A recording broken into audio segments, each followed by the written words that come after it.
All right, everyone, welcome back for another deep dive. Yeah. Today, we're going to be looking at Let's do it. Game 10 from the 2024 World Chess Championship. All right. Ding versus Gukesh. Okay. Now, this game might seem a little, sleepy at first glance. It was a draw. Yeah.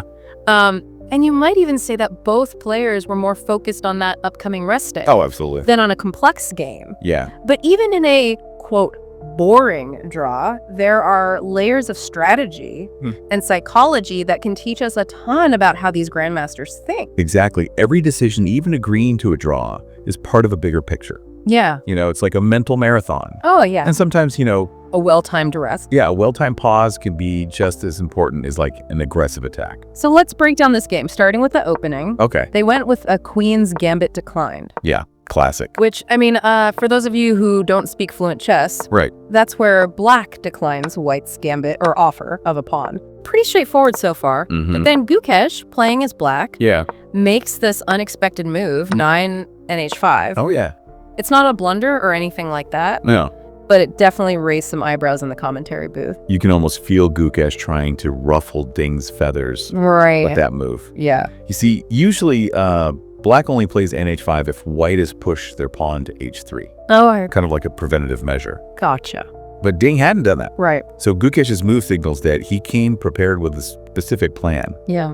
He wanted to steer the game away from the well-trodden paths of the queen's gambit Okay. and force Ding into unfamiliar territory. Interesting. Yeah. So did this catch Ding off guard? Could he have capitalized on this and kind of turned the tables? He definitely had an opportunity on move 11. Okay. Instead of playing bg5, which kept things relatively calm, he could have gone for the exchange, 11 qxd8. Okay.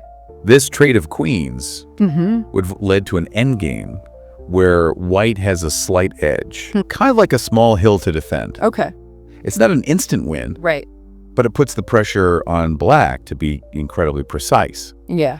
There's actually a famous game from 1991, Oh, wow. Portish versus Viganian, Okay. where black went through absolute agony in a similar position, but eventually managed to scrape a draw. So now I'm no grandmaster or anything. Sure. But it seems to me like Ding missed a chance to really make Gukesh sweat a bit. Yeah. Instead, he goes for simplification with 13 nxf6 plus. Right. And by move 19, it's pretty clear that we're heading for a draw. Yeah. They're basically just going through the motions at this point. Is this all about that upcoming rest day we talked about? It's certainly a major factor. Yeah. And think about it. Right. These guys are playing at the highest level under immense pressure Yeah. for days on end. Right. A rest day is a chance to recharge, Oh, yeah. analyze, and come back swinging. Right. Neither player wants to risk burning themselves out Yeah. in a complicated game when a draw is practically on the table. Right. So we're at this point where a draw is basically inevitable.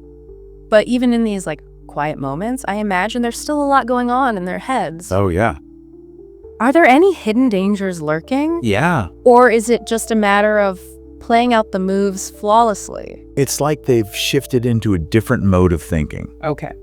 The creative spark of the opening is gone, and now it's all about precision and focus. Gotcha. Even in a drawn endgame, one tiny slip can turn a comfortable draw into a nightmare. Oh, wow. So even when it seems like they're on autopilot, they're still calculating and double checking every move? Absolutely. Remember, this is the World Championship. Right. The pressure is immense. Yeah. And the stakes are incredibly high. Right. They can't afford to relax for a second, Okay. even when the outcome seems certain.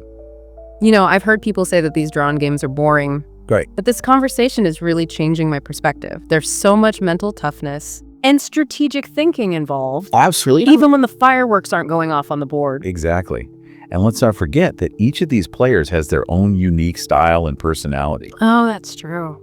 Ding is known for his incredible endgame technique, Yeah. while Gukesh, even at his young age, is fearless and always looking for ways to shake things up. That reminds me of Gukesh's early surprise with NH5. Oh, yeah. It's like he was trying to send a message. Right. I'm not here to play it safe. I'm here to win. It's a brilliant psychological tactic. Yeah. Especially against someone like Ding, Right. who's known for his calm and steady approach Yeah. by introducing an element of surprise. Yeah. Gukesh was hoping to disrupt Ding's rhythm Okay. and maybe even provoke a mistake. So even though this game ended in a draw, Yeah. We've got this fascinating subplot of Gukesh trying to push Ding out of his comfort zone. Right. It really highlights how much of a mental battle chess is at this level. And that mental battle is just as important as the tactical one. Remember, this is a long match. Yeah. And every game, Right. every decision contributes to the overall narrative. Speaking of the overall narrative, this draw gives both players a valuable rest day. But does it tell us anything about their mindset going forward? Will Ding be more cautious? Or will he try to make a statement in the next game? Those are the questions that analysts will be pondering over the next 24 hours. I bet. Is this a sign of Ding's vulnerability with white? Yeah. Will Gukesh regret not pushing for a more decisive result? We'll have to wait and see how the rest of the match unfolds. Yeah. But one thing's for sure, you've given me a whole new appreciation for the depth and complexity of these quiet games. And you know what's truly amazing? Even in a draw, there are lessons to be learned, both in terms of strategy and psychology. What I'm taking away from this is that every chess game, even a draw, tells a story. Right. And understanding that story requires looking beyond the moves on the board and considering the psychological pressures, strategic calculations, and even the personalities of the players involved.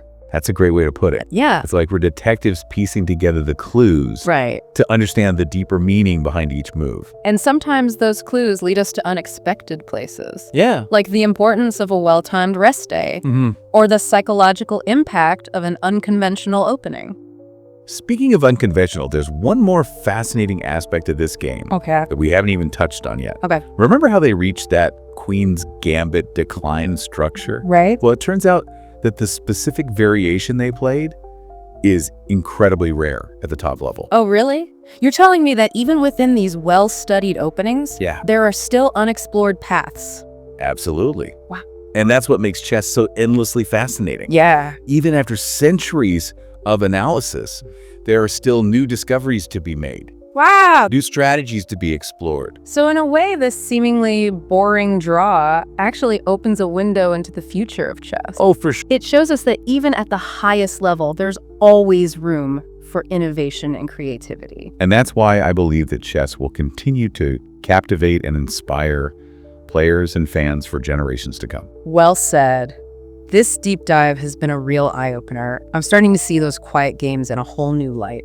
And that's what we're here for. Yeah. To help you uncover those hidden layers of strategy and psychology that make chess such a brilliant and endlessly fascinating game. Well, before we let you go, Yeah. I have one final question. Okay. We've talked a lot about the strategic and psychological aspects of this draw. Right. But what about the historical context? This Queen's Gambit decline structure has been analyzed and debated for centuries. Yeah. How does this particular game fit into that larger historical narrative?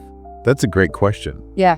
So that this game is a single chapter in a book that's been written over centuries. Yeah. It's fascinating to think about all the great players who have grappled with this same opening embling, trying to unlock its secrets. It's incredible, isn't it? You have these timeless principles of chess strategy that have been passed down through generations. But within that framework, there's this constant evolution, this ongoing search for new ideas and approaches. So how does this game between Ding and Gukesh contribute to that evolution? What does it tell us about the state of the Queen's Gambit declined in modern chess? Well, one thing that jumps out is how deep the theoretical knowledge has become.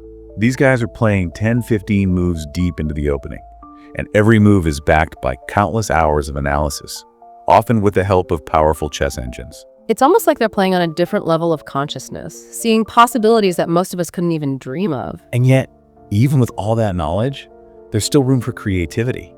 For those moments of inspiration where a player finds a new idea, or a subtle nuance that can shift the balance of the game. Gukesh's NH5 is a perfect example. It wasn't a groundbreaking novelty, but it was unexpected. A subtle way of saying, I'm not going to play your game, I'm going to make you think. Exactly. And that's what makes top-level chess so captivating. It's this constant interplay between knowledge and intuition, calculation and creativity. So what's the takeaway for us, the non-grandmasters trying to make sense of this complex game? What can we learn from this seemingly quiet draw? I'd say the biggest lesson is to never underestimate the depth and complexity of chess. Even in the most seemingly straightforward positions, there are always layers of strategy and psychology to uncover, subtle battles being fought beneath the surface. It's like you said before, every game tells a story. And sometimes the most intriguing stories are hidden in those quiet moments, in the decisions not made, the paths not taken. And here's a final thought for you to ponder as you watch the rest of this World Championship. Is there ever truly a meaningless game in a match of this magnitude?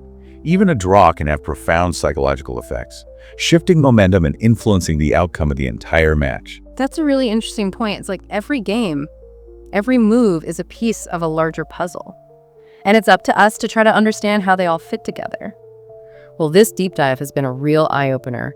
I'm definitely going to be watching the rest of the championship with a newfound appreciation for the subtle nuances of the game. And that's what we hope to achieve with these deep dives, to inspire you to look deeper, to question your assumptions, and to appreciate the beauty and complexity of this timeless game. Well said. Thanks for joining us on this journey into the heart of the World Chess Championship. Until next time, keep exploring, keep learning, and keep playing.